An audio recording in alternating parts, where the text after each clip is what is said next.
Bismillahirrahmanirrahim. Assalamualaikum warahmatullahi wabarakatuh.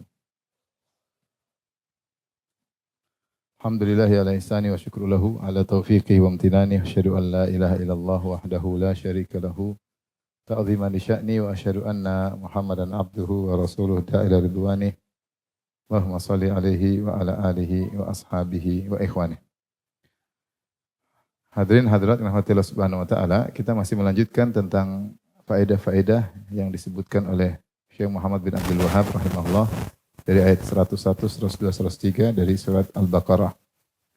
Namun sebelum kita melanjutkan, Syekh Muhammad bin Abdul Wahhab rahimahullah ketika menafsirkan ayat ini, itu wattaba'u ma tatlu syayatin ala mulki Sulaiman, sampai pada firman Allah, wa ma unzila 'alal malakaini bi Babil Harut wa Marut. Itu sihir yang diajarkan atau Allah turunkan kepada malaikat di Babil namanya Harut dan Marut. Maka khilaf di kalangan para ahli tafsir tentang hakikat Harut dan Marut. Datang dalam suatu riwayat ya, tentang hakikat Harut dan Marut ini diriwayatkan dari Ibnu Umar, terkadang dari Ibnu Umar, dari Ka'ab al-Ahbar. Ka'ab al-Ahbar adalah seorang yang dahulunya Yahudi, kemudian yang masuk Islam. Sehingga dia sering meriwayatkan dari Israiliyat. Dan ada riwayat Ibnu Umar meriwayatkan dari dia. Dan ada juga riwayat Ibnu Umar meriwayatkan dari Nabi SAW tentang hakikat dari Harut dan Marut. Intinya riwayat ini diperselisihkan oleh para ulama. Sebagian ulama menyatakan riwayatnya dhaif, seperti Syekh Al-Albani rahimahullahu ta'ala mengatakan riwayatnya batil. Dan sebagian ulama condong bahwasanya riwayatnya sahih seperti Ibnu Hajar al-Asqalani. Oleh karenanya Syekh Muhammad bin Wahhab rahimahullah menjadikan riwayat ini sebagai sandaran. Ya, karena memang para ulama khilaf tentang validasinya atau kesahihan riwayat ini tentang hakikat Harut dan Marut. Saya bacakan aja karena ternyata banyak faedah-faedah yang diambil oleh Syekh Muhammad bin Wahhab terkait dengan ayat ini, berputar atau diambil dari kisah riwayat ini. Saya bacakan ya.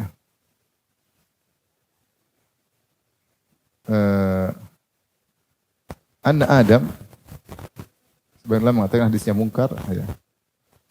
Sebagian mengatakan hadisnya riwayatnya sahih ya. Bahwasanya anna Adam lamma ahbatahullahu ilal ard qalatil malaika. Ketika Adam Allah turunkan di bumi ya, maka malaikat berkata, sebagaimana Allah sebutkan dalam Al-Quran, ataja'alu fiha ma yufsidu fiha yasfikud dima. Ya Allah, apakah kau menjadikan Adam dan keturunannya di atas muka bumi yang akan melakukan kerusakan dan menumpahkan darah? Wa nahnu nusabbihu bihamdika wa nuqaddisu lak. Sementara kami selalu bertasbih dan mensucikanmu. Artinya kalau kau ingin makhluk yang rajin ibadah, kami rajin ibadah. Kenapa harus ada manusia? Allah mengatakan, ini a'lamu ma la ta'lamun. Aku tahu apa yang kalian tidak tahu. Qalu, para malaikat berkata, Rabbana nahnu atwa'u laka. Kami lebih taat kepada engkau min bani Adam, daripada anak-anak Adam. Maka Allah berkata kepada malaikat, halummu malakaini minal malaika hatta nuhbitahuma ilal ard. Kalau gitu, mana dua malaikat? Kirim dua malaikat kepadaku, akan aku uji mereka. Aku akan turunkan ke muka bumi. Fananzur kaifa ya'malan. Kita lihat apa yang akan dilakukan dua malaikat tersebut. Qalu li rabbina Harut wa Marut. Ya Rabb kami, ini ada dua malaikat Harut Marut. Ayo jalankan tugas. Fa uhbita ilal ardi. Maka Harut dan Marut diturunkan di atas muka bumi. Dalam sebagian riwayat, maka Allah letakkan syahwat pada mereka karena malaikat tidak ada syahwat. Maka diletakkan syahwat kepada kedua malaikat tersebut. Wa musilat lahumaz zuhratu faja'athuma. Lalu ketika mereka turun dari bumi, datanglah seorang wanita yang sangat cantik jelita yang disebut dengan Zuhrah. Ya. Maka mereka berdua akhirnya terfitnah dengan wanita ini. Fasa'alaha nafsaha. Maka mereka berdua minta agar bisa yaitu wanita ini menyerahkan dirinya kepada mereka berdua.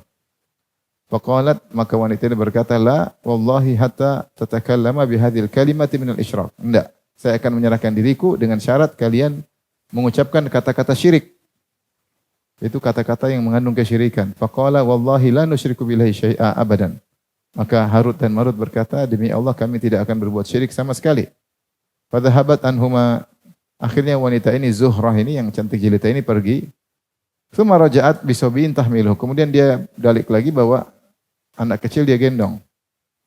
Fasa'alaha nafsaha. Maka Harut dan Marut minta lagi, serahkan dirimu kepada kami. Mereka terfitnah dengan wanita cantik ini. Faqalat la wallahi hatta taqtula hadha sabi. Kata Zuhrah wanita ini, tidak, sampai saya akan serahkan dirimu dengan syarat kalian berdua membunuh anak kecil ini. Faqala la wallahi la naqtuluhu abadan. Kata dua malaikat tadi, demi Allah kami tidak akan bunuh anak tersebut. Ya, kami hanya ingin berzina. Mereka sudah terfitnah ingin berzina. Ya. Semua zahabat farajat. Akhirnya wanita tersebut pergi dan balik lagi. Kemudian dia bawa biqadihi khamrin. Tahmiluhu sambil membawa sebotol khamr.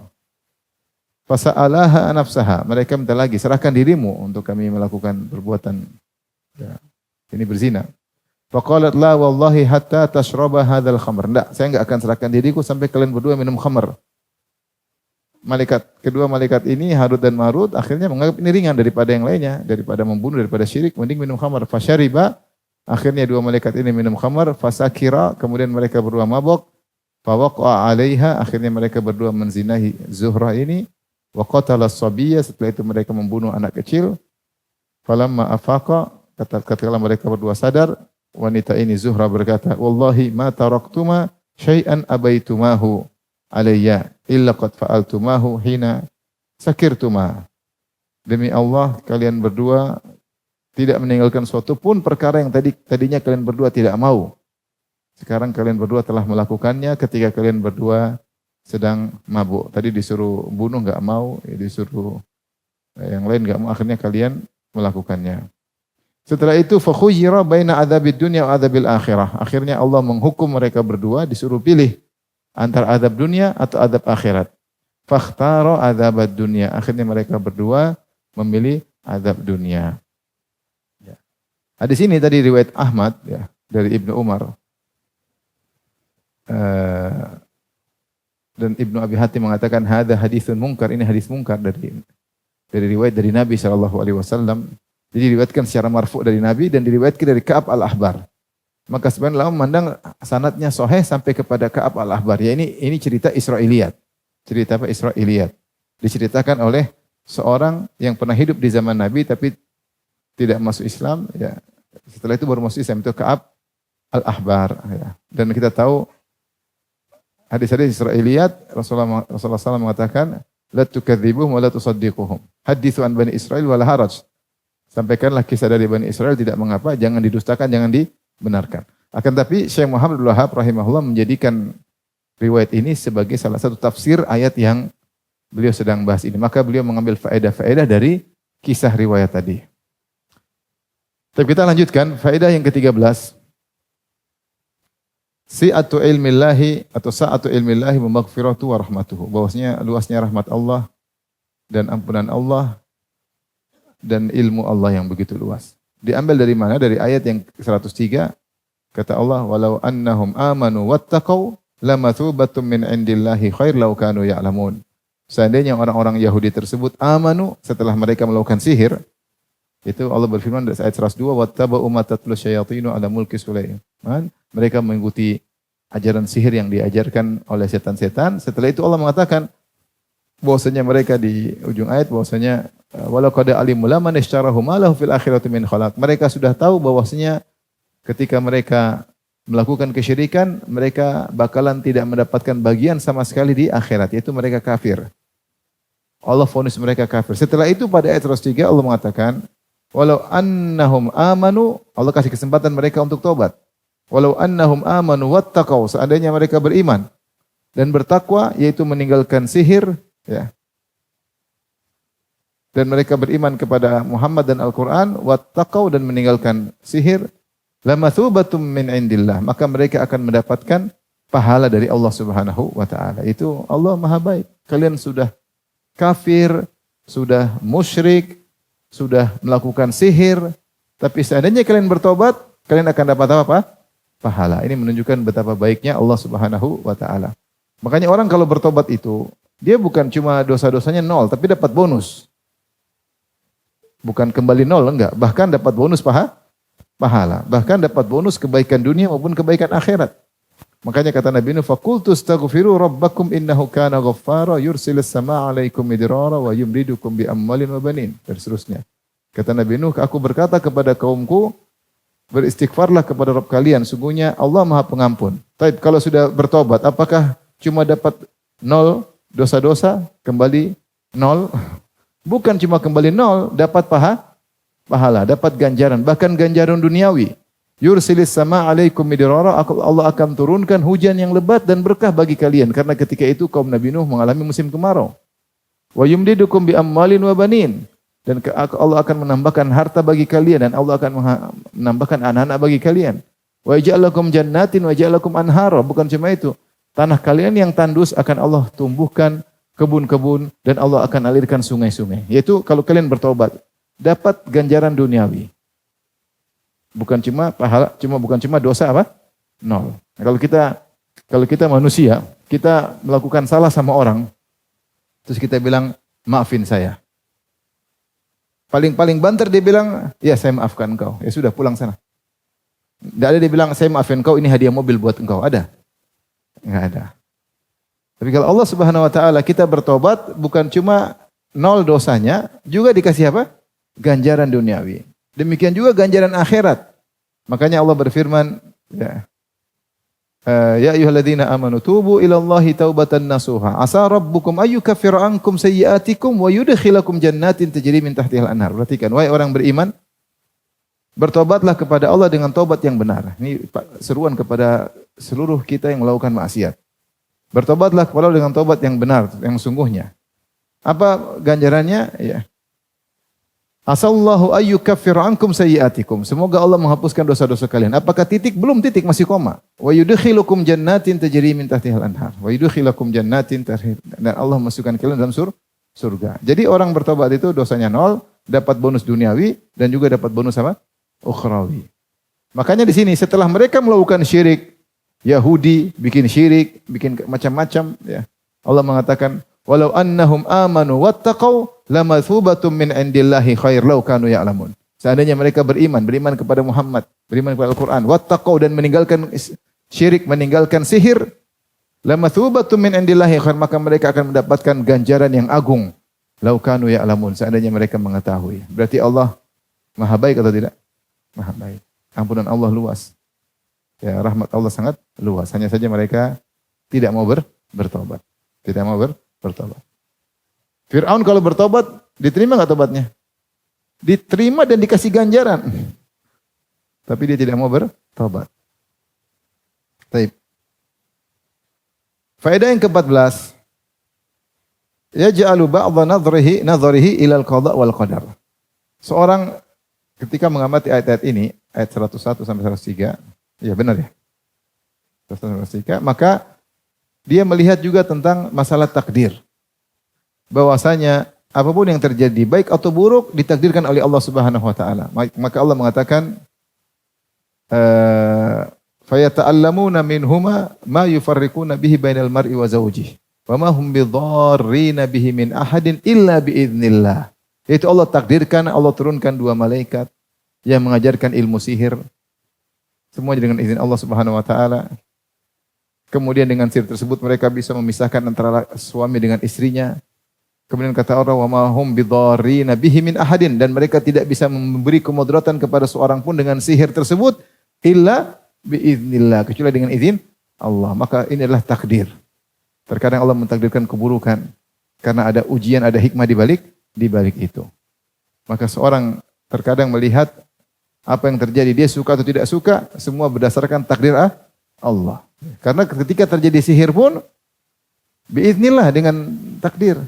Seorang tersihir dengan takdir Allah, keluarganya tersihir dengan takdir Allah, dan sihir itu ada. Ya. Rasulullah pun pernah disihir, kemudian diangkat sihirnya oleh Allah Subhanahu wa taala. Aisyah pernah disihir oleh budaknya, akhirnya juga lepas dari sihir tersebut dengan takdir Allah Subhanahu wa taala. Jadi seorang terkadang bukan hanya melihat sebab, tapi juga melihat di balik itu ada takdir. Sehingga dia tetap beriman kepada takdir khairuhu wa syarruhu, baik maupun yang buruk. Dan semua takdir buruk di balik itu pasti ada hikmah. Maka seorang ketika ditimpa dengan takdir buruk yang dia tidak sukai, dia mengatakan alhamdulillah ala kulli hal. Pasti ada hikmahnya. Baik. Kemudian faedah ke-15 disandarkan kepada kisah tadi. Kisah dua malaikat digoda oleh seorang wanita, namanya apa? Zuhrah ya. Faedah ke-15, annan nisa min akbaril fitan, bahwasanya wanita termasuk fitnah yang paling besar ya. Karena dua malaikat tadi ternyata digoda oleh wanita langsung KO dari awal. Langsung pingin mendatangi wanita tersebut ya. Ini berdasarkan kisah tadi ya. Tapi kisah tadi kita katakan ada khilaf di kalangan para ulama. Sebagian mengatakan secara marfu mungkar. Jadi ada riwayat sampai kepada Ibnu Umar, dari Nafi' dari Ibnu Umar, dari Nabi SAW. Ada riwayat dari Nafi' dari Ibnu Umar, dari Ka'ab al-Ahbar.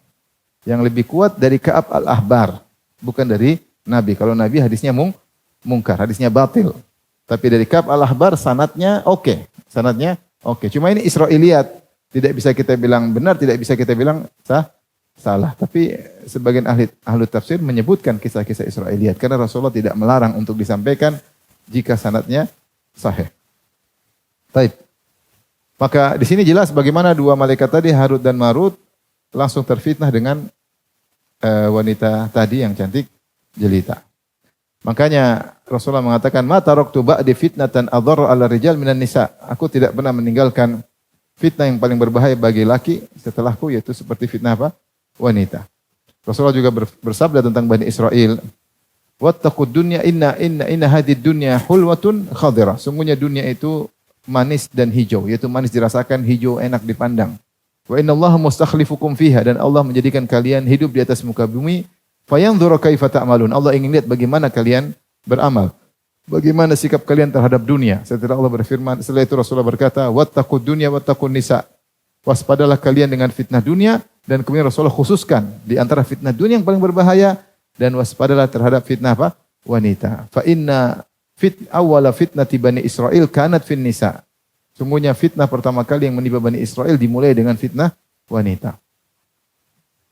Oleh karenanya kenyataan menunjukkan sekarang fitnah di mana-mana dengan menggunakan apa? Wanita. Oleh karenanya Rasulullah SAW bersabda, "Innal mar'ata auratun fa idza kharajat istasyrafa syaitan."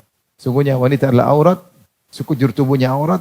Jika dia keluar dari rumahnya, setan mengintai. Yaitu setan ingin menjadikan dia jerat bagi para lelaki. Rasulullah juga bersabda, "Innal mar'atu tuqbilu ala surati syaitan wa tudbiru ala surati syaitan."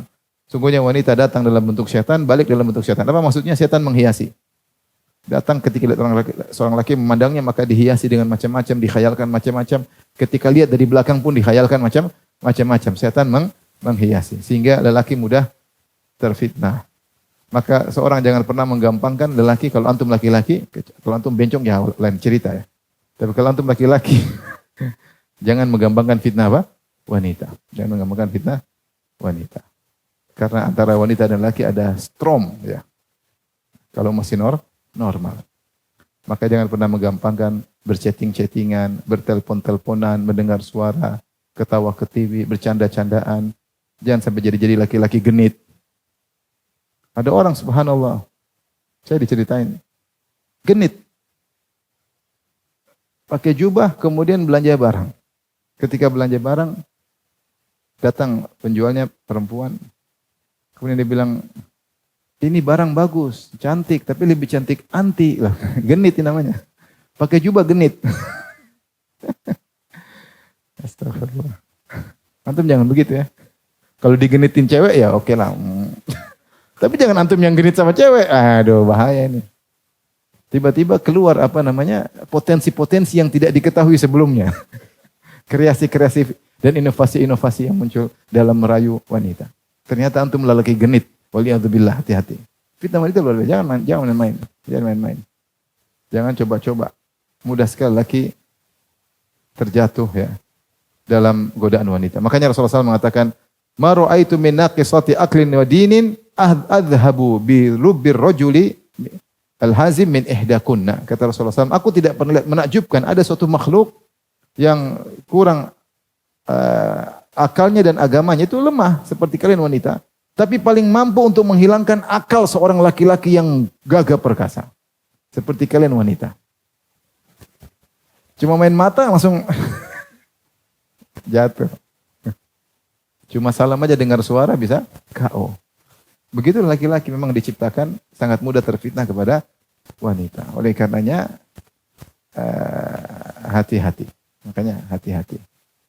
Sampai di antara faedah yang menakjubkan disebut oleh Syekh bin Baz rahimahullah ketika dalam Sahih Bukhari ketika Rasulullah mengatakan aku tidak meninggalkan fitnah bagi wanita, bagi laki yang paling besar fitnah wanita.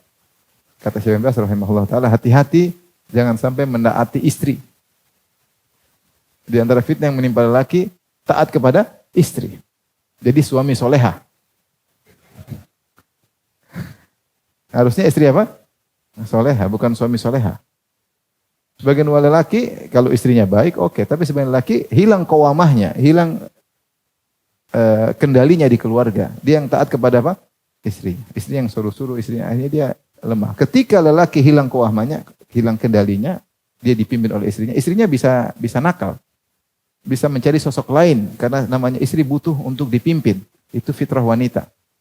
Maka bisa mengalami perubahan. Maka seorang jangan hilang apa? Kawamanya. Bukan juga datang kemudian marah sana marah sini, enggak. Tetap saya pegang kendali. Enggak bisa, saya pegang kendali. Dari awal. Tapi sudah terlanjur ya sudah wes kadung. Mau saya yang jomblo-jomblo. Kalau nikah lagi langsung dari awal. Saya pegang kendali. Tunjukkan ketakwaan, kesolehan. Serius pegang kendali. Supaya bisa pegang kendali kita tunjukkan kita berwibawa. Kita ibadah, sholat, ngomong enggak ngingkari janji, cari nafkah. Baru kita bisa pegang kendali. Tapi kalau malam pertama enggak sholat subuh, malam kedua enggak sholat subuh. Istri sudah hina kita, apa laki-laki kayak begini? Jenggotnya doang. Terus duit tidak ada lagi, selesai. Mau saya di antara fitnah yang menimpa lelaki, para suami taat kepada istri.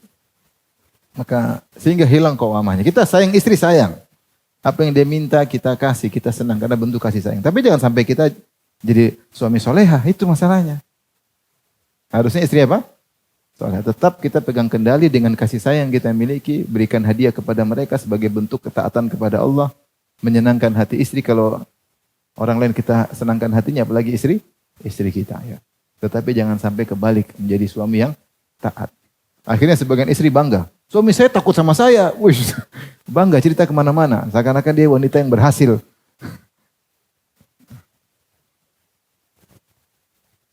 Sampai tadi ada ikhwan yang tanya, Ustadz, kan saya tanya tentang masalah infak. Ustadz, kalau kita kasih gelondongan uang kepada istri, terus istri yang mengatur, apakah kita dapat pahala Ustadz?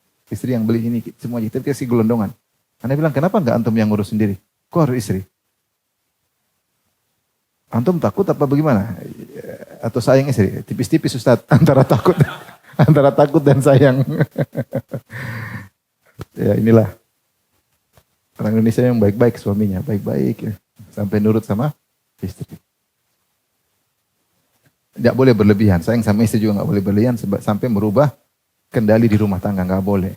Kata Syekh bin Baz itu fitnah. Itu fitnah.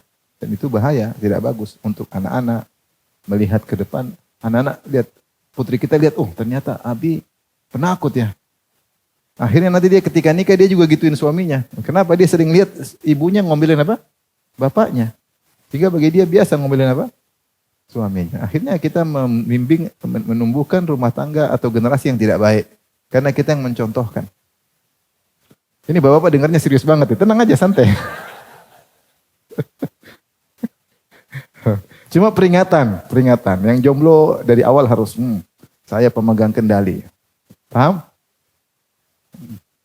Dari awal semua uang kasih istri repot. Gimana pegang kendali? Boleh kalau istrinya amanah, pandai mengatur uang, malah menasihati suami, boleh kita serahkan kamu yang ngurus. Saya nggak bisa ngurus. Kamu Masya Allah. Tapi tetap aja kendali di tangan kita. Harus ada batasan-batasan. Kalau ada keperluan harus minta izin. Ini uang saya bukan uang kamu. Harus ada aturan. Intinya kendali harus dipegang. Jangan sampai lelaki terkendali. Ya. Baik, maka lihatlah bagaimana Harut dan Marut terfitnah dengan apa? Wanita yang cantik. Oleh karenanya fitnah wanita luar biasa. Tentunya juga lelaki adalah fitnah bagi wanita. Karena lawan jenis adalah fitnah bagi yang lainnya. Wanita fitnah bagi laki, laki-laki fitnah bagi apa? Wanita. Betapa banyak wanita dibohongin sama lelaki. Buaya darat. Gombal, jago gombal. Setelah diambil harga dirinya kemudian dicampakkan. Habis manis sepah dibuang. Betapa banyak wanita digombalin. Betapa banyak. Jadi lelaki fitnah bagi wanita, wanita fitnah bagi apa? Lelaki. Baik. 16. Anna ta'atal hawa jima'u syarr kama anna mukhalafatahu jima'ul khair. Bahwasanya mengikuti hawa nafsu adalah mengumpulkan segala keburukan. Lihat malaikat ini karena nafsu kepada sang wanita. Ini kita bilang kalau kita anggap riwayatnya benar ya, tapi saya bilang tadi riwayatnya bermasalah. Ada khilaf tentang riwayat ini. Secara marfu' dari Nabi riwayatnya batil, tapi yang sanadnya lebih kuat adalah kepada Ka'ab al-Ahbar. Ka'ab al-Ahbar itu seorang Yahudi yang masuk Islam sehingga dia sering meriwayatkan cerita-cerita Israiliyat, yang cerita-cerita rakyat yang beredar di antara mereka. Dia sampaikan kepada Ibnu Umar riwayatkan kepada kita. Karena Nabi tidak melarang untuk meriwayatkan tersebut. Rasulullah mengatakan, hadithu an bani Israila wala haraj. Sampaikanlah kabar-kabar dari Bani Israel tidak mengapa. La tusaddiquhum wa la tukadzibuhum. Jangan mendustakan mereka, jangan juga membenarkan mereka. Sampaikan aja enggak ada masalah. Maka mungkin Syekh Abdul Wahab mengikuti manhaj tersebut, maka dia sampaikan. Kemudian dia berusaha mengambil faedah dari kisah tersebut. Bagaimana ketika Harut dan Marut ingin memuaskan hawa nafsunya, maka dia berusaha mengikuti apa saja yang diperintahkan. Yang penting bisa melampiaskan hawa nafsu. Sehingga mengikuti hawa nafsu adalah mengumpulkan segala keburukan dan sebaliknya menyelisih hawa nafsu, berjihad melawan hawa nafsu. Maka itulah yang mengumpulkan segala kebaikan. Maka diriwayatkan Rasulullah SAW bersabda, Al-Kayyis mandana nafsahu wa amila lima ba'dal maut. Orang yang cerdas adalah orang yang menundukkan nafsunya. Dana yaitu adzalla, menundukkan nafsunya. Dia menyelisih nafsunya. Nafsunya pingin apa dia lawan. Kemudian dia beramal untuk persiapan setelah kematian. Kemudian wal ajiz adapun orang yang bodoh, yang pandir, yang lemah. Man atba'a nafsahu hawahu, yaitu orang yang mengikuti hawa nafsunya. Dia ikuti jiwanya mengikuti hawa nafsunya. Wa yatamanna 'ala Allahi al-amani. Kemudian dia berangan-angan kepada Allah dengan banyak angan-angan. Maka jika ingin mendapatkan kebaikan, sering lawan hawa nafsu. Makanya Ibnu Qayyim mengatakan hawa nafsu, atau para ulama menyatakan hawa nafsu seperti apa? Artinya seperti kalau kita biasakan maka dia terus merongrong kita. Tapi kalau kita biasakan untuk melepaskan dari kita maka kita mudah mengalahkannya. Mudah mengalahkan. Jangan biasakan tunduk sama hawa nafsu, sering lawan sehingga ketika hawa nafsu menggoda dia tidak mampu karena sering kita lawan.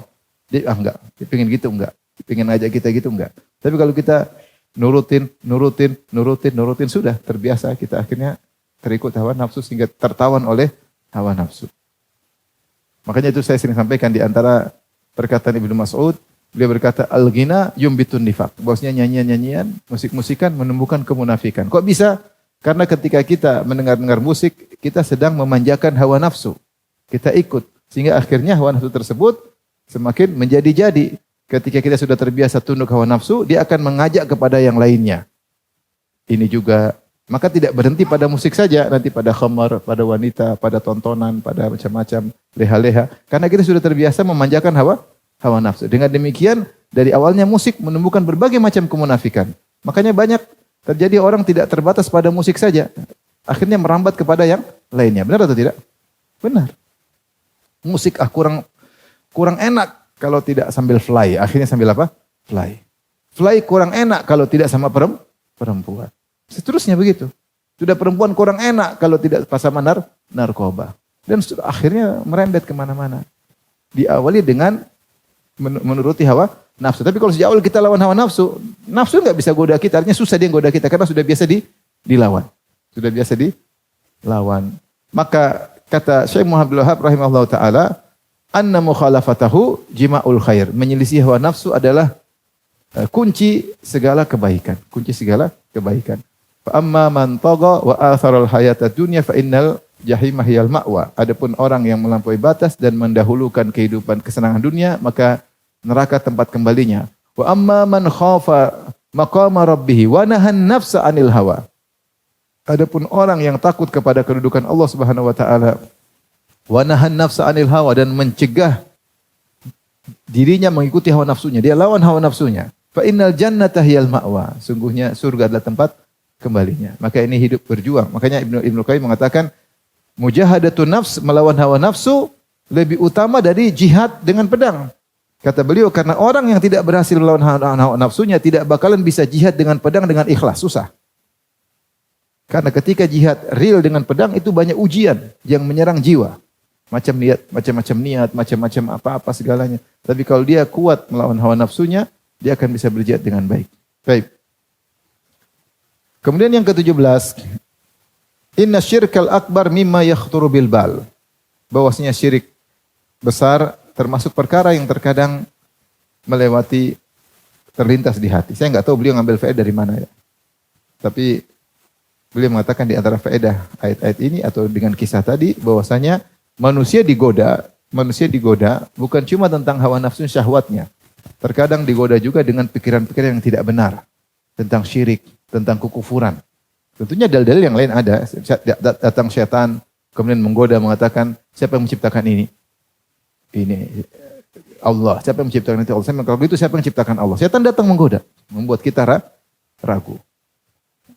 Ketika ada godaan seperti itu membuat kita ragu tentang iman kita, kita bilang apa? A'udzubillahi minasyaitonir rajim. Wala yastarsil. Jangan biarkan pikiran melayang, jangan, tuh putus. Jangan lanjutkan.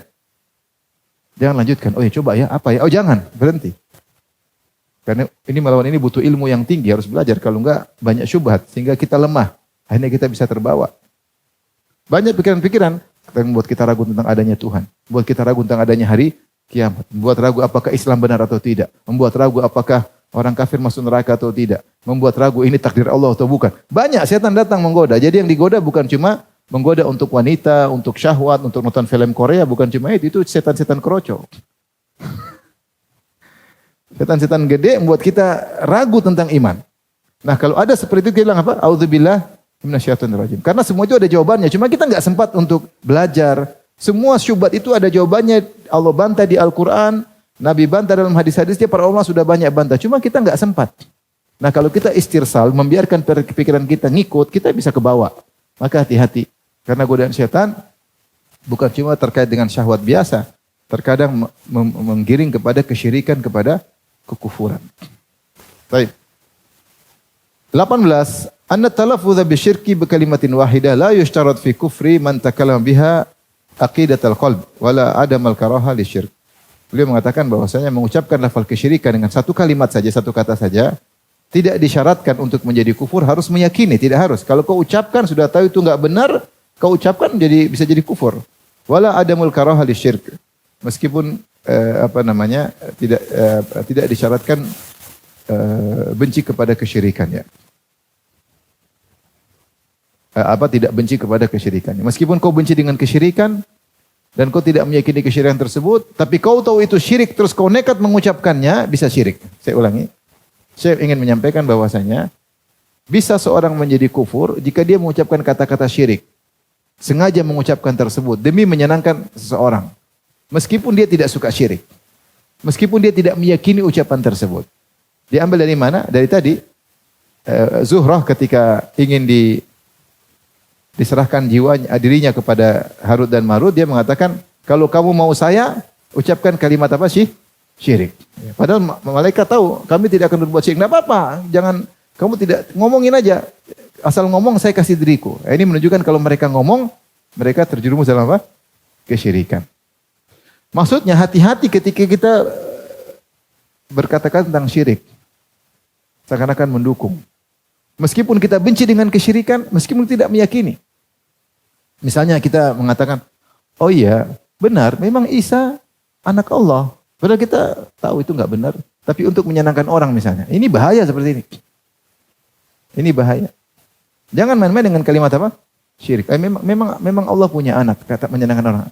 Kita dalam agama kita, Allah punya anak. Oh iya, memang benar Allah punya anak. Nah, kita ikut-ikutan ngomong, meskipun kita tidak yakini kalimat tersebut, meskipun kita benci dengan kesyirikan, itu berbahaya, kata Syekh. Maka tadi saya ingatkan, jangan mudah-mudah mengatakan selamat Natal. Karena selamat Natal itu adalah selamat lahir Isa sebagai Nabi atau sebagai anak Tuhan. Sebagai anak Tuhan. Dan kita sedang mengucapkan selamat. Kita bukan mengatakan ibtidaan. Beda kalau saya bikin perayaan di rumah. Saya bilang saya merayakan hari Maulid Nabi Isa. Lahir sebagai apa? Sebagai Nabi. Ini bid'ah tentunya. Tapi ini masih mending. Beda dengan orang yang sedang merayakan Nabi Isa lahir sebagai Tuhan, kemudian kita mengucapkan selamat. Berarti kita selamat atas kerjaan dia, atas kerjaan kita.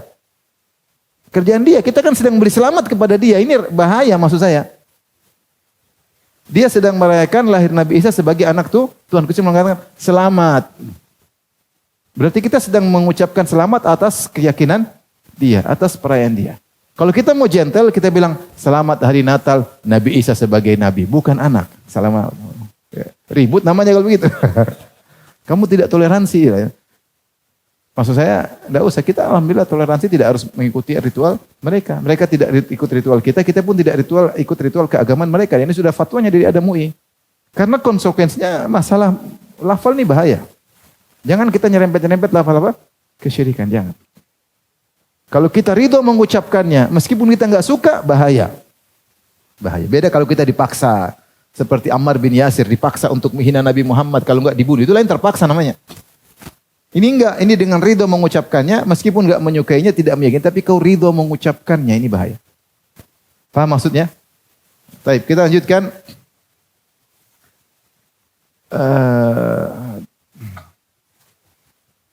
Ke-19. Annal mutakallima la yu'dharu walau arada an yaqdiya biha gharadan muhimman.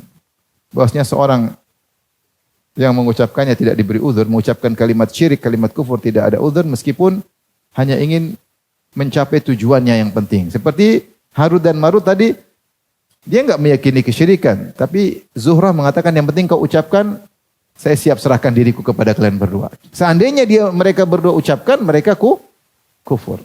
Meskipun tujuannya adalah untuk mendapatkan wanita tadi. Maka tidak ada uzur kata Syekh Muhammad bin Wahab rahimahullah ta'ala. Kemudian faedah berikutnya juga terkait dengan kisah Israiliyah tadi. Al-Ishrun yang ke-20. Anna qatla nafsi a'dhamu minaz zina. Bahwasanya membunuh lebih besar daripada zina. Makanya Harut dan Marut ketika disuruh membunuh anak kecil dia enggak mau. Dia enggak mau. Dia maunya zina. Kalau zina kita mau paling ringan.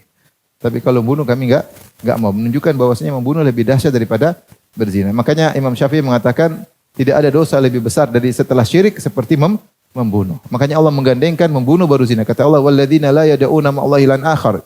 Itu orang-orang yang tidak berbuat syirik. "Wa la yaqtulun nafsa allati haramallahu illa bil haq." Dan tidak membunuh orang lain tanpa hak. "Wa la yaznun." Dan tidak berzina. Secara urutan syirik paling tinggi, kemudian membunuh baru berzina. Ya semuanya dosa besar. Tapi kalau secara urutan, membunuh lebih dahsyat daripada zina. Makanya Rasulullah mengatakan, awwalu ma yuqdha bainan nas yaumal qiyamati fid dima. Yang pertama Allah sidang pada hari kiamat kelak di padang mahsyar tentang darah. Tentang darah. Oleh karenanya Allah datang li faslil qadha. Allah datang mulai persidangan. Semua masalah di dunia akan Allah sidangkan. Yang sudah disidangkan atau belum disidangkan, Allah sidang ulang. Mungkin kau menang sidang di dunia, nanti sidang ulang. Sidang ulang. Di dunia bayar pengacara miliar-miliar, menang, di akhirat diulang lagi. Kalau di akhirat di sidang, sang pengacara pun diajak sidang semua. Yang disogok-sogok semua diajak sidang sama Allah Subhanahu wa taala. Ngeri. Antum haula ijadaltum anhum fil hayatid dunya. Wa may yujadilullah anhum yaumal qiyamah.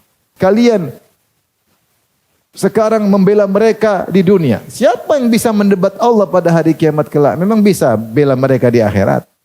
Hati-hati. Di dunia kau bisa bela-bela, nanti mati di akhirat enggak bisa bela. Kau kena batunya. Kau kena imbasnya, bela-bela kebatilan. Di dunia bisa bela. Bisa bersilat lidah dengan undang-undang ini. Tahu klien kita salah, kita bela-bela. Ngeri. Makanya antum yang jadi lawyer, bertakwa kepada Allah. Jangan bela kejahatan. Jangan bela apa? Kejahatan. Karena kita tahu lawyer semakin hebat bela kejahatan, bayarnya semakin gede. Kalau nggak bisa bela kejahatan, maka nggak bisa. Sebagian lawyer, siapapun kliennya dia bela. Mau nyetanahu, mau iblis pun dia bela. Yang penting ada bayarannya. Ini musibah seperti itu. Tidak peduli, yang penting membela. Tugas dia membela. Membela. maka ini siap-siap masuk neraka jahanam.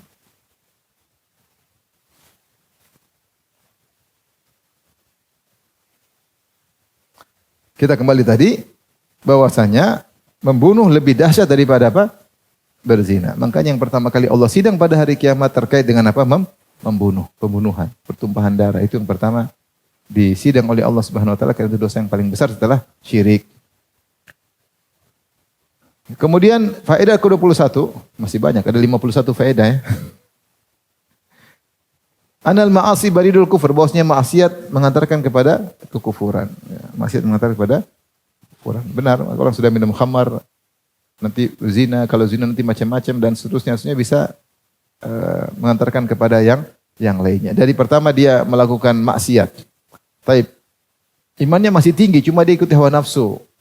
Ketika dia melakukan maksiat, maka nukitat fi qalbihi nuqtatun sauda, maka noda hitam.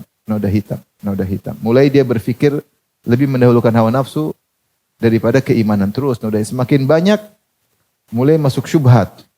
Mulai datang kekufuran, bisa kufur. Karena awalnya mengikuti hawa nafsu. Sehingga akalnya tidak bisa berpikir dengan jernih. Karena sudah dibalut dengan syahwat. Hatinya sudah, sanubarinya sudah hitam. Maka hati-hati, betapa banyak orang akhirnya karena hawa nafsu, akhirnya murtad. Benar atau tidak? Karena hawa nafsu. Anna ba'daha yajurru ila ba'd. Bahwasanya maksiat menggiring kepada yang lainnya. Sudah kita sebutkan. Bahwasanya maksiat menyuruh teman-temannya.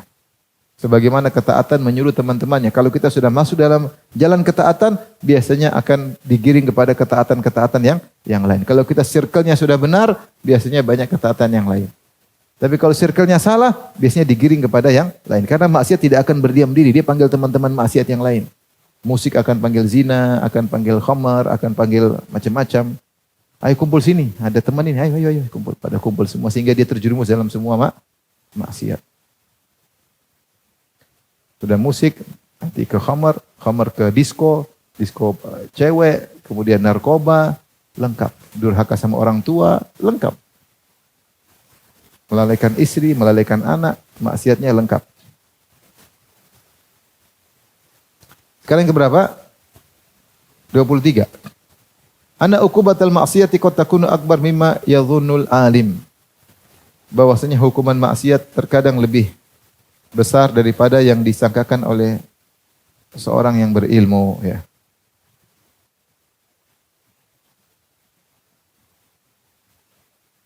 Ini diambil dari kisah tadi, ternyata Harut dan Marut tidak sangka ternyata mereka terjerumus dalam maksiat dan akhirnya mereka diazab oleh Allah, pilih azab dunia atau pilih azab akhirat. Akhirnya mereka milih untuk diazab di dunia. Ke-24, anna qabulat taubati bila adabin la yahsul likulli ahad bal huwa fadlun minallah. Bahwasanya diterima taubat tanpa azab itu tidak dihasilkan oleh setiap orang, tapi ini karunia Allah. Ada orang yang diterima taubatnya tapi dihukum dulu. Ada. Tidak semua yang diterima tobatnya tanpa hukuman. Makanya kalau ada seorang diterima tobatnya oleh Allah tanpa dihukum, itu karunia Allah. Nabi Adam alaihissalam saja ketika bersalah, bertobat, tobatnya terima atau tidak? Terima.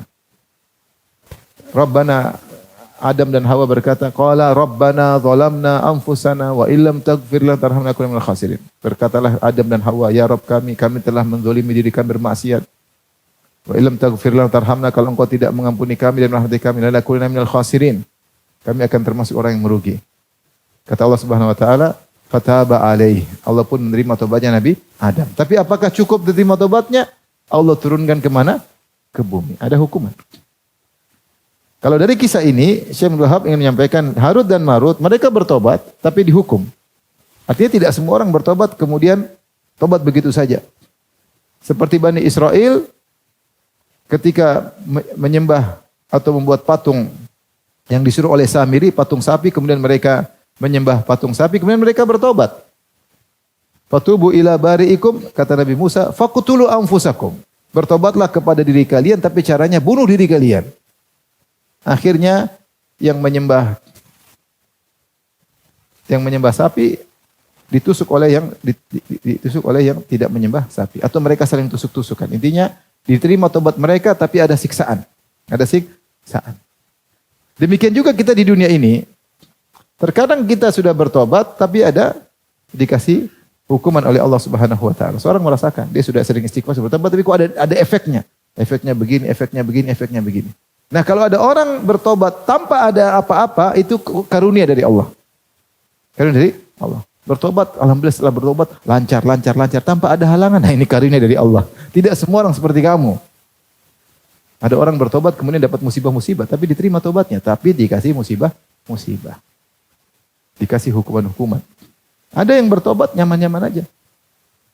Oleh karenanya kata Syekh bahwasanya kalau ada orang diterima tobatnya tanpa dihukum, maka ini tidak berlaku pada setiap orang. Ini karunia dari Allah Subhanahu wa taala. Malaikat tadi Harut dan Marut saja dihukum. Faedah ke-25, anna minan ni'ami ta'dzib al-abdi bi dzambihi fid dunya. Di antara nikmat yang dialami oleh seorang hamba di dunia, di antara karunia Allah, seorang diadab di dunia sehingga tidak diadab di akhirat. Makanya dalam hadis kata Rasulullah sallallahu alaihi wasallam, "Innallaha idza arada bi abdihi khairan ajjala lahul uqubata fid dunya." Sungguhnya Allah jika ingin kebaikan pada seorang hamba, Allah segerakan hukumannya di dunia. Wa idza arada bi abdihi syarra amsaka anhu. Kalau Allah ingin keburukan bagi seorang hamba, Allah tahan azabnya di dunia. Allah tidak kasih hukuman hatta yuwafiya bihi yaumal qiyamah, sampai Allah penuhkan hukumannya di akhirat, disempurnakan. Seperti orang-orang zalim kata Allah, wala tahsabannallaha ghafilan amma ya'malu dzalimun. Janganlah engkau menganggap Allah lalai dari perbuatan orang-orang zalim. Kok Allah tidak kasih hukuman di dunia? Innama yu'akhiruhum liyaumin tashkhasu fihil absar. Allah tunda agar hukuman mereka lengkap ketika di hari kiamat.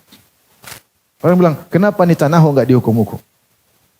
Kalau dia mati kafir, mungkin nanti di akhirat baru dihukum. Betapa banyak orang zalim dibiarin aja. Berarti Allah tidak ingin keburukan, tidak ingin kebaikan baginya. Allah kumpulkan, nanti Allah azab di mana? Di akhirat. Makanya dalam satu hadis, oleh karenanya ketika seorang mendapatkan ujian cobaan, di lain sisi dia tidak suka dengan ujian tersebut, di sisi lain dia bersyukur karena ini mengurangi dosa-dosanya. Mengurangi jatah hukumannya di akhirat. Asma binti Abi Bakar ketika kepalanya sakit, dia mengatakan bidzunubi, ini karena dosa-dosaku. Walladzi, dan yang Allah ampuni lebih banyak.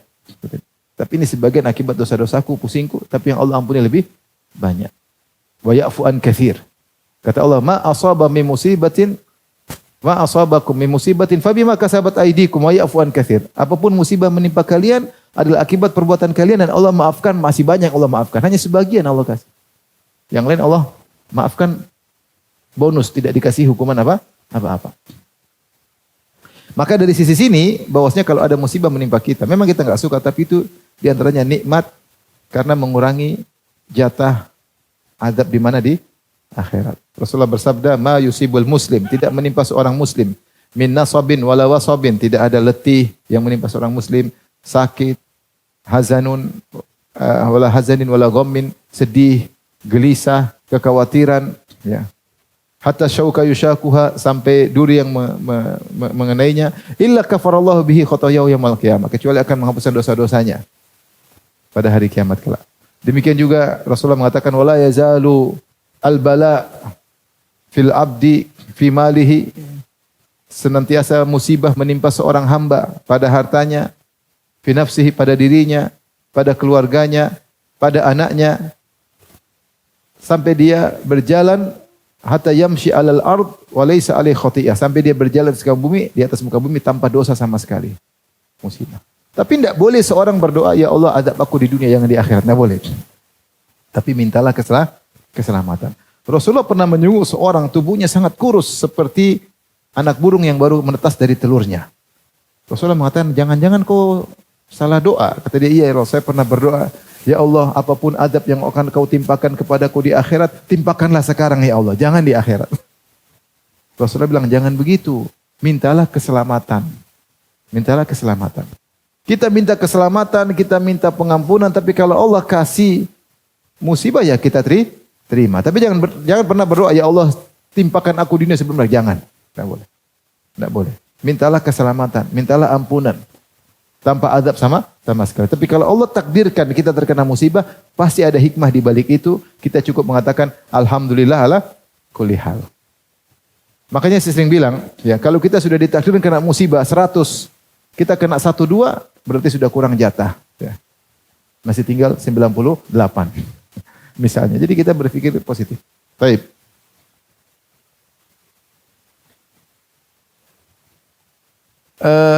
Ke-26, husnudzon billah, yaitu berbaik sangka kepada Allah Subhanahu wa taala. Ya.